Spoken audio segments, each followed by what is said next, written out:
I'm Ben MacAskill. I'm the Chief Operating Officer at SmugMug, where I've worked for more than 16 years, helping photographers share their work with the world and sometimes realizing their dream of owning their own photography business.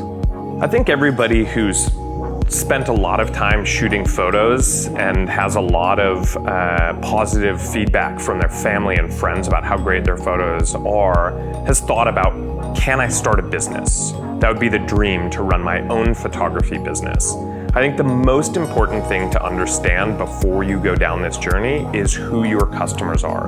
Who are you selling to? If you're shooting a wedding, you're selling to everybody who is at that wedding and the friends and family. You have a built-in customer group already, and that shapes how you go out and acquire them. If you're shooting landscapes, you have to find your customers in different ways. So understanding who your customer is the first step.